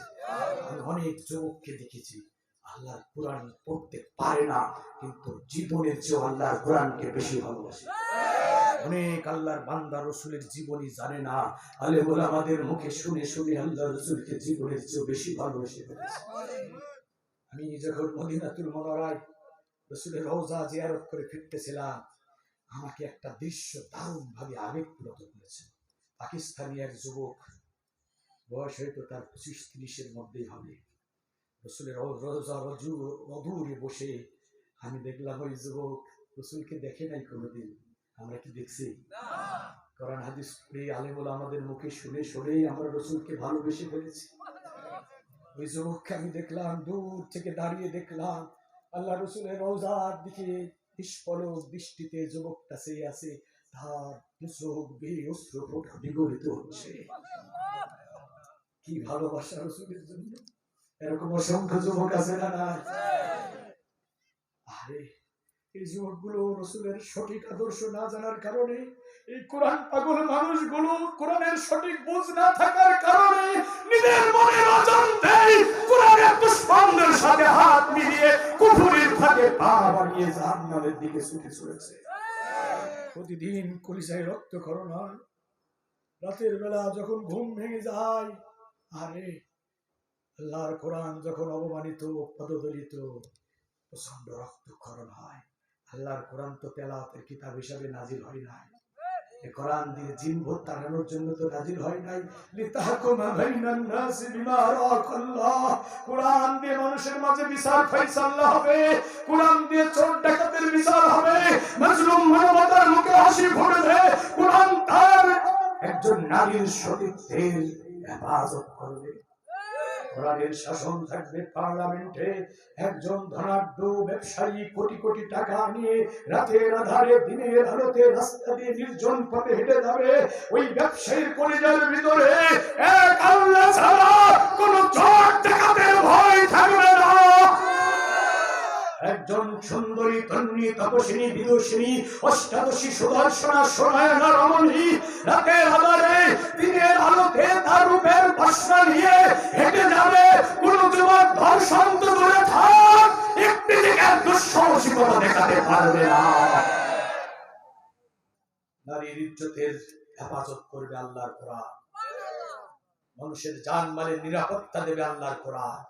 কথা বলেন এবার আমি কি কথাগুলো বানিয়ে বললাম? কোরআনের শাসন থাকলে প্রজার জন্য যে বিধান, শাসকের জন্য সেই একই বিধান।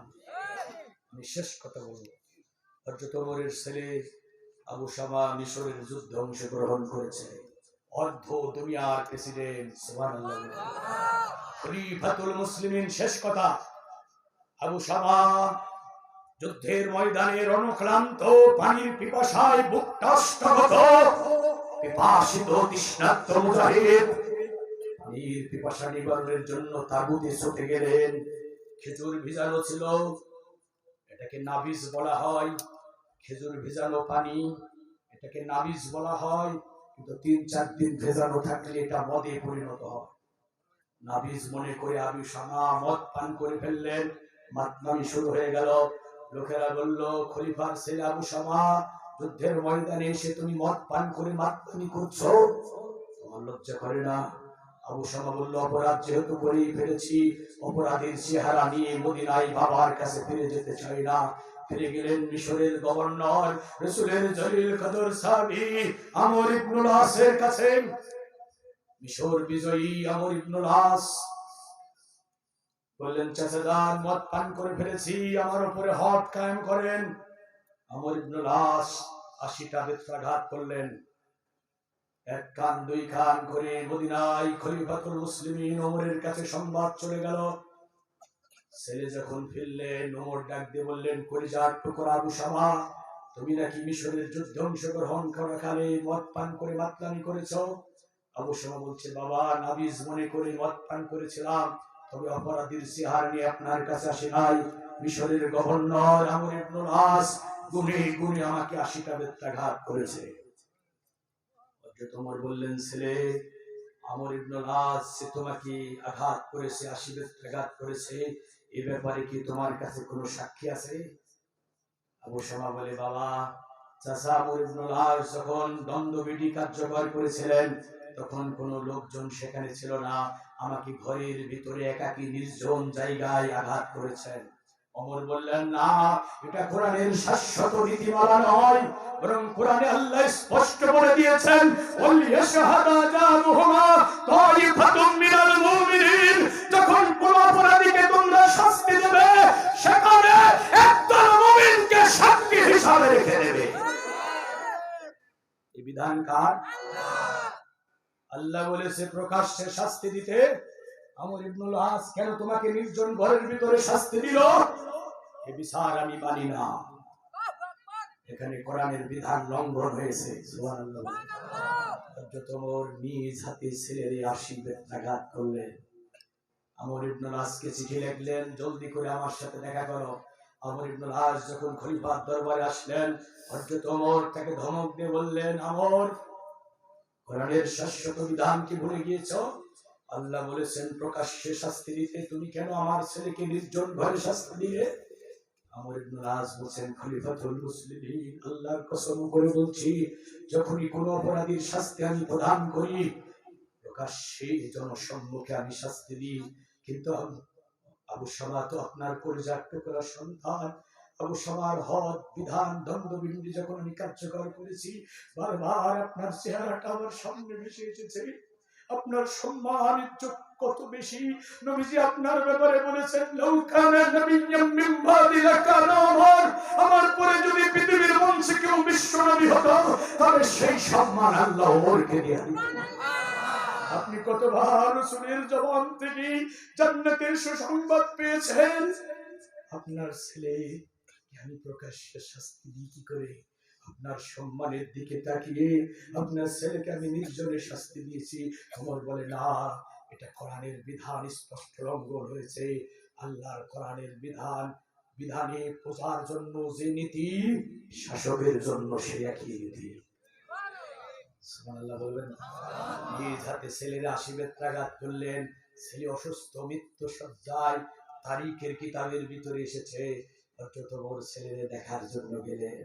অসুস্থ ছেলে ডাকতে বললেন, কলিজার টুকরা, আমার নয়নের পুতুল, কেমন আছো? আবু সামা কয়, বাবা, তোমার আঘাতের কারণেই তো আমি আজকে মৃত্যুর মুখোমুখি। তুমি জানতে চেয়েছো আমি কেমন আছি। ওমর বলে, ছেলে, তুই আমার কলিজার টুকরা, তোর প্রতি আমার ভালোবাসার কোনো কমতি নাই। কিন্তু কোরআনে আল্লাহ বলেছে, قل إن كان آباؤكم وأبناؤكم وإخوانكم وأزواجكم وعشيرتكم وأموال اقترفتموها وتجارة تخشون كسادها ومساكن ترضونها أحب إليكم من الله। তোমাদের স্ত্রী, সন্তান, পরিবার পরিজন, তোমাদের ব্যবসা বাণিজ্য, তোমাদের জ্ঞাতি গোষ্ঠী, আত্মস্বজনের চেয়ে আমার কোরআনকে তোমাদের বেশি ভালোবাসতে হবে। আল্লাহ কোরআনে বলেছে, ছেলের চেয়েও কোরআনকে বেশি ভালোবাসতে। তোমাকে আমি যতটা ভালোবাসি তার চেয়ে আমি আমার আল্লাহকে বেশি ভালোবাসি। তোমার কারণে আমি আল্লাহর আদালতে আসামি হতে চাই না। তোমার উপরে হদ কায়েম করা হয়েছে, আমি বিশ্বাস করি আল্লাহ তোমাকে ক্ষমা করে দেবেন। কি অপরাধের শাস্তি আল্লাহ বান্দাকে দুইবার দেবেন না।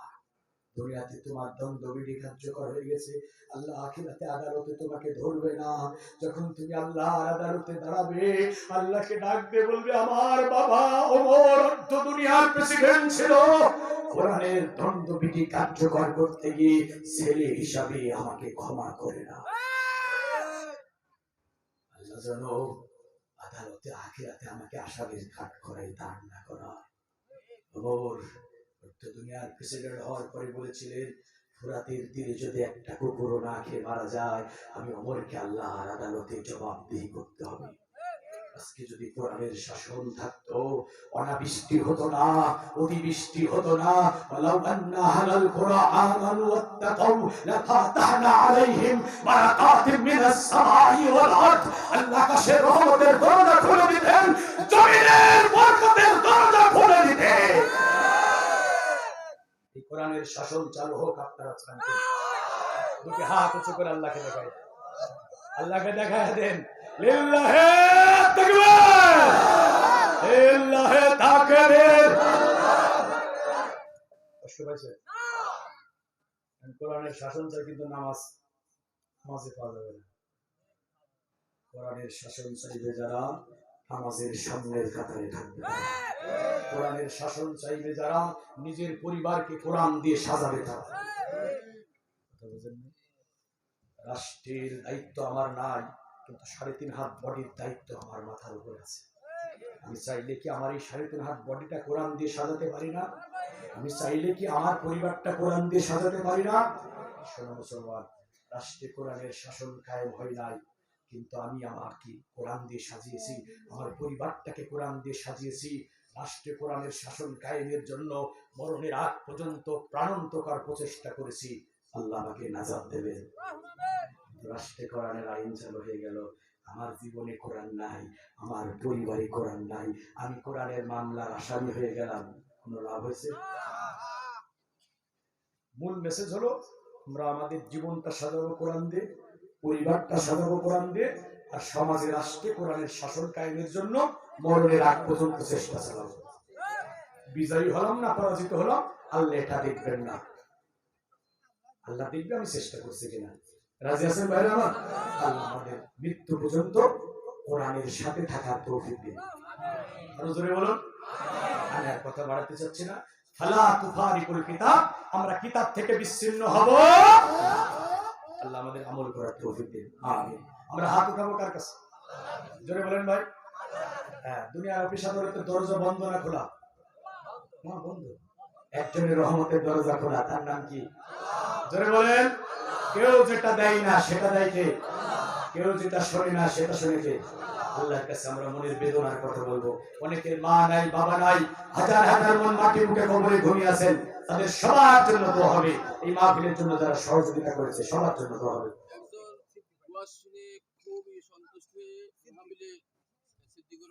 আমাদের সিদ্দিকুর রহমান ভাই, লক্ষ্মীপুর বাড়ি, আল্লাহর বান্দা, এই মাহফিলে 1000 টাকা দিয়েছে।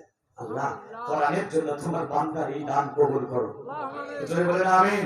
আল্লাহ তোমার বান্দার জন্য কোরআনকে হাসরের ময়দানে শাফাআতকারী বানায়া দিও। দোয়া করে দেবো ভাই। বিজন ভাই কিছু বলবেন না? দোয়া হবে। আমরা রাসূলের উপরে দরুদ পড়ি। আল্লাহুম্মা সাল্লি আলা মুহাম্মাদ ওয়া আলা আলি মুহাম্মাদ। আল্লাহুম্মা বারিক আলা মুহাম্মাদ ওয়া আলা আলি মুহাম্মাদ ওয়া আলা আলি ইব্রাহিম ইন্নাকা হামিদুম মাজিদ। সবাই আমার সাথে হাত তুলুন। বাজারের অনেক ব্যবসায়ী ভাইরা আছেন। এই গ্রামের গোরস্থান ময়দানে কতজনের মা বাবা ঘুমিয়ে আছে, কি অবস্থায় আছে আমরা কেউ জানি না। মৃত ব্যক্তির জন্য শ্রেষ্ঠ হাদিয়া হলো দোয়া। তারা বাড়ি গাড়ি টাকা পয়সা কিচ্ছু চায় না, একটু দোয়া চায়, আমরা দোয়া করব। আর এই কোরআনের মাহফিলে 2 দিনের মাহফিল, আমার এই সাইফুল্লাহ ভাই তিনি অত্যন্ত রিস্ক নিয়ে এই 2 দিনের আয়োজন করেছেন। কিছু ভাই তাকে সহযোগিতা করেছেন। ভাই খুব লাজুক অবস্থায় আছে। 10 জনের 10 কিল, একজনের মুশকিল। আপনারা যদি কেউ দিতে চান মঞ্চে দিয়ে যাবেন মোনাজাত শেষে। আপনাদের একটু একটু সহযোগিতা হয়তো এই সাইফুল্লাহ ভাইয়ের জন্য এহসান হবে। আগামীতে মাহফিল করার অনুপ্রেরণা সে পাবে। যে যতটুকু পারেন একটু সহযোগিতা করার চেষ্টা করেন। আমরা এখন মহান রবের কাছে হাত তুলছি। আল্লাহুম্মা আমিন, আল্লাহুম্মা আমিন। ربنا ظلمنا أنفسنا وإن لم تغفر لنا وترحمنا لنكونن من الخاسرين. ربنا إننا آمنا فاغفر لنا ذنوبنا وقنا عذاب النار. ربنا آتنا في الدنيا حسنة وفي الآخرة حسنة وقنا عذاب النار. রব্বুল আমিন। লক্ষ্মীপুর, মল্লিকপুর, শিবনগর, ওয়ারিয়া, তাসলিয়া তারুণ্যের প্রতীক যুব সমাজের উদ্যোগে আয়োজিত দলমত নির্বিশেষে এলাকার সর্বস্তরের মানুষের সহযোগিতায় বাস্তবায়িত 2 দিন ব্যাপী কোরআনুল কারীমের মাহফিলের শেষ রজনী ছিল। আমি জুমার গুনাহগার গোলাম, এই ব্যবসা তীব্র গরমের ভিতরে তোমার একদল বান্দা বান্দিকে সাথে নিয়ে মধ্য রজনী পর্যন্ত কোরআন এবং হাদিস থেকে আলোচনা পেশ করেছে।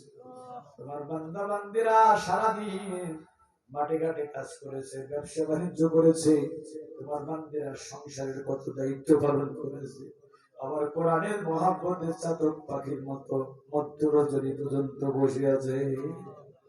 2টি হাত পেতেছি আল্লাহ, আমাদের গুনাহ যত বড় তোমার রহমত তার চেয়ে অনেক বেশি বড়। রাতের আঁধারে দিনের আলোতে প্রকাশ্যে গোপনে যত গুনাহ করেছে আল্লাহ, দুনিয়ার কোন মানুষ জাগে নাই, তুমি তো ফেরেশতাদের মাধ্যমে রেকর্ড করে রেখেছো। ওই গুনাহগুলো যদি লোক সমাজে প্রকাশ করে দিতা, কেউ আমাদের একটু বসার জায়গা পর্যন্ত দিত না, দূর দূর করে তাড়াইয়া দিত। যে গুনাহগুলো গোপন রেখেছ, হাসরের ময়দানে কোটি কোটি মানুষের মাঝে প্রকাশ করে আমাদের লাঞ্ছিত অপমানিত করো না আল্লাহ। এই জান্নাতের বাগান থেকে হাত পেতেছি, মেহেরবানি করে আমাদের तमाम জীবনের গুনাহগুলো মাফ করে দাও আল্লাহ। তোমার নিয়ামত প্রাপ্ত বান্দা বান্দীদের কাতারে আমাদের কবুল করে না আল্লাহ। তোমার বান্দা হিসেবে আমাদেরকে কবুল করে নাও। যে পথ জান্নাতের যে নবী রাসূলদের, সিদ্দিক, শুহাদা, সালিহিনদের, নিয়ামত প্রাপ্তদের, ওই নিয়ামত প্রাপ্ত বান্দা বান্দীদের কাতারে আমাদেরকেও কবুল করে না। ইহদিনাস সিরাতাল মুস্তাকিম সিরাতাল লাযীনা আন'আমতা আলাইহিম গায়রিল মাগদুবি আলাইহিম ওয়ালাদ-দাল্লিন।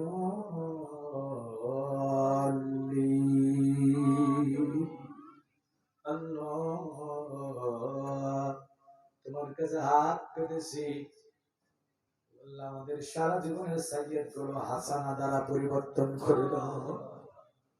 এমন একটা জামানা আসবে, তোমার রাসূল বলেছে, মানুষ সকালে মুমিন থাকবে, সন্ধ্যায় কাফের হয়ে যাবে, সন্ধ্যায় মুমিন থাকবে, সকালে কাফের হয়ে যাবে। হাতের উপরে আগুন রাখা যতটা কঠিন, ইমানের উপরে থাকা তার চেয়ে বেশি কঠিন হয়ে যাবে। আল্লাহ, আমাদের ইমান হারা করো না, ইমানের উপরে অটল রেখো, অবিচল রেখো। ইমান নিয়ে তোমার কাছে হাজিরা দেওয়ার তৌফিক দিও। আল্লাহ, আমরা যারা হাত তুলেছি, অনেকেরই মা নাই, বাবা নাই, যাদের মা নাই, বাবা নাই, মা বাবার কবর গুলো জান্নাতুল ফিরদাউসের টুকরা বানাইয়া দাও।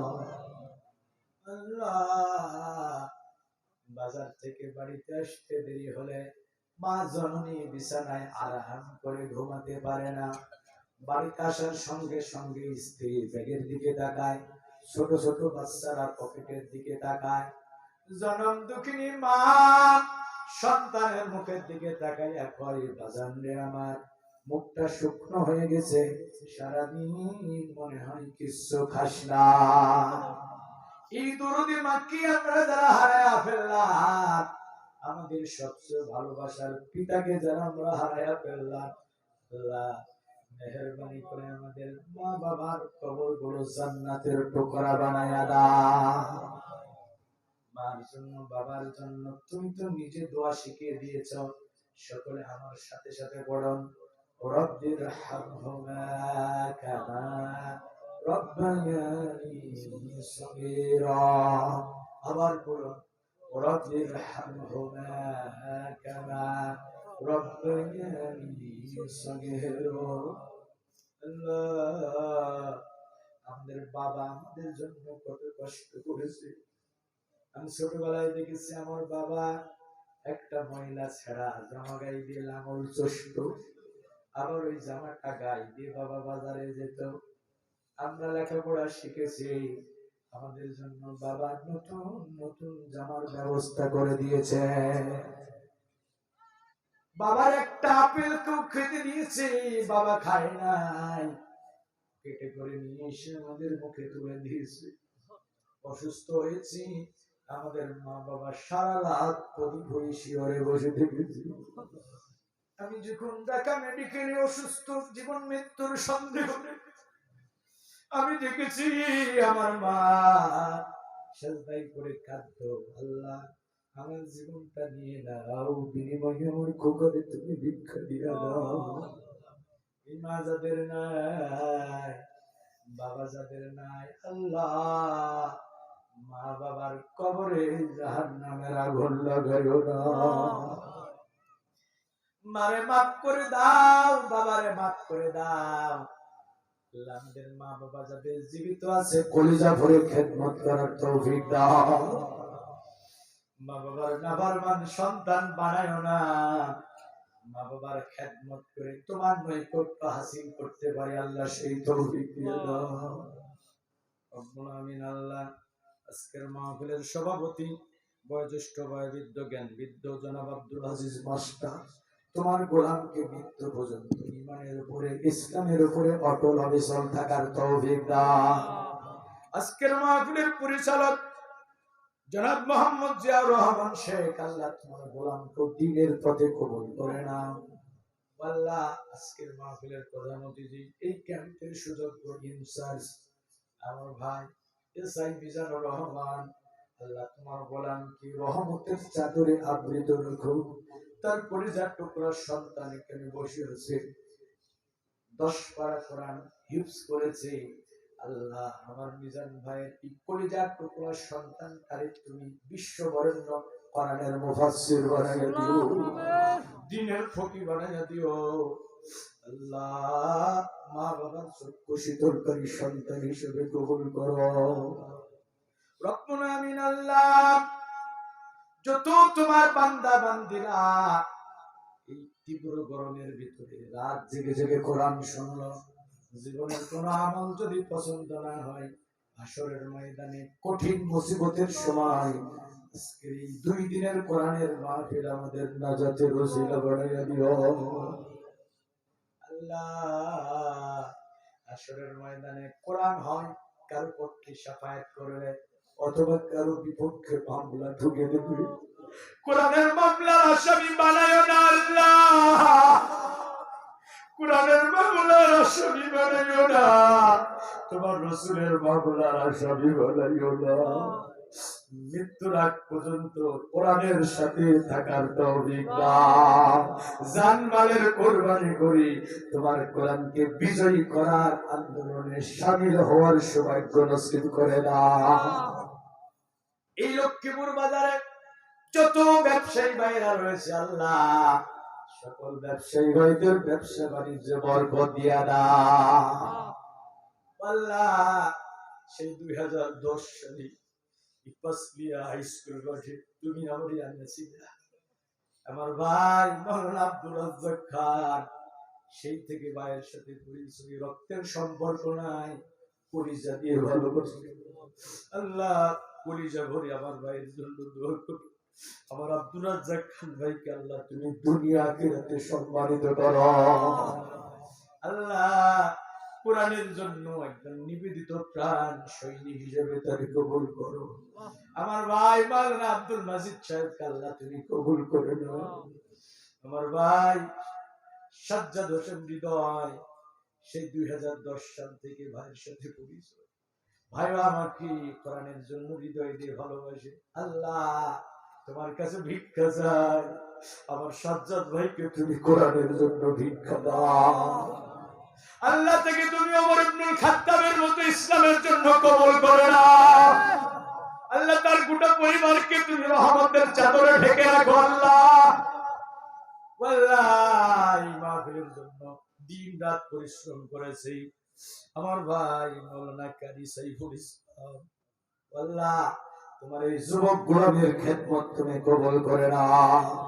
যত মা যত বোন কোরআন শোনার জন্য মাহফিলে বসে আছে, আমি নির্দিষ্ট বিষয়ের উপর কথা বলতে গিয়ে আলাদা ভাবে মা বোনদের জন্য কথা বলতে পারি না আল্লাহ। আমার মায়েদের বোনদের খাদিজার মতো আয়েশার মতো জীবন দিয়া দাও, পদ্মানশীলা বানাও, নামাজি বানাও, স্বামী সোহাগিনী বানাও, দাম্পত্য জীবন আল্লাহ রহমতের চাদরে ঢেকে দাও। এই জনপদের আমবাগানে বাজবাগানে গোরস্থান ময়দানে যত মানুষ জীবনের মতো বিদায় নিয়ে চলে গেছে আল্লাহ, 2 দিনের কোরআনের মাহফিলের ওসিলায় সবাইকে ক্ষমা করে দাও। কোরআনের ইজ্জতের কারণে সবাইকে ক্ষমা করে দাও আল্লাহ। আল্লাহ এই দুবাবিলা গ্রাম থেকে এসেছেন আমার মাইনুল ভাই, যেখানে মাহফিল হয় পাকুড়ে ছুটে যায়, তার মা বাবা নাই আল্লাহ, মা বাবাকে ক্ষমা করে দাও। হরিন্দা থেকে আমার শফিকুল ভাই গরিব মানুষ, সেই চৌগাছা যেখানে মাহফিল হয় কালীগঞ্জ চৌগাছা, সেখানে ছুটে যাই কোরআনের মহব্বতে আল্লাহ। আমার শফিক ভাইকে তুমি রহমতের চাদরে রেখে রাখো আল্লাহ। ও আল্লাহ যত মানুষ এখানে বসে আছে, আজকে যেমন দুনিয়ার জান্নাতের বাগানে আমরা পাশাপাশি বসেছি, তোমার জান্নাতি কোরআনের মাহফিলে আমাদের ঘরে বসার তৌফিক